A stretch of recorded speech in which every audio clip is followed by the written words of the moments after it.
Ya larga palabra el outgoing concejal del Ciudad Vincent Paul Elago con el City Hall cuando ya mandeliver de su farewell speech durante el regular session ayer. Según con Elago ay salía lang él en la consejo local pero no hay pa él puede mira que de seryoso y implementa el City Hall con el mga ordinansa del gobierno local.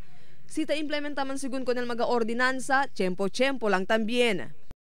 Take for instance, Your Honor, the one that I've been reiterating for the longest time ever since I sat as a city councilor, el ordinanza del anti-littering diaton.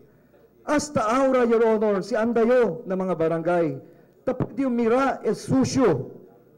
¿Por qué ansina, Your Honor? When in fact, chine kita mga leyes. ¿Por qué hasta ahora no hay payo con quien ya uwi, ya kuhi, ya pena, o siguro pone na preso por causa del maldad de cuchinadas que hace sila aquí na diaton syudad. This, Your Honor, are just among the ordinances. We have the recently passed anti-smoking ordinance, Your Honor. ¿Por qué? ¿Por qué no hay pwede mira que successful en implementación de esta ordinanza? Bien mucho mga ordinansa según Elia puede hacer pasa el consejo local, pero do lo mismo ta queda lang de balenada por causa que hindi implementa con el City Hall.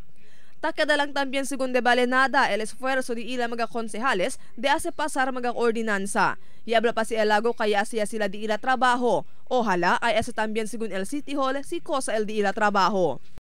It is high time that the city put its foot forward, pone el pies adelante, y manda mira que tiene gente el mga leyes que tapasa el mga concejales aquí na consejo. Manda mira que aquí debe tu seguir con el mga ley. Mientras tanto, ya contesta el OIC City Administrator Dr. Elmer Apolinario con el cosa y habla si Elago. Según con Apolinario, hindi verdad el cosa y habla si Elago kontra na City Hall, siya no ta man sigun sila di ila trabaho. Siya sigun sila maga-record o prueba kahit implementa sila con el mga ordinansa del gobierno lokal. Por sigun mira o saka kopya del record si Elago maski cosa ora quiere. Si Apolinario ahora el encargado na implementasyon del mga ordinansa del ciudad. That's how we sees it, pero we see it otherwise. We're implementing the ordinances. Records ratio, taliganan sila kung siya kaya there are fines administered by the city employees. Tapagaganil ko in terms of ablagita sa mga traffic violators, yung mga ordinansa, talisi to, no? Maybe no na kami pwede lang informasyon ko nila, pero ta-implementa kita. Pero hiabla si Apolinario kapag sila para mas mehora pa kundi ila trabaho, si falta pa man el kosa sila aura taase. Si falta, man-enhance lang ito efficiency ng mga empleyado. But we're implementing.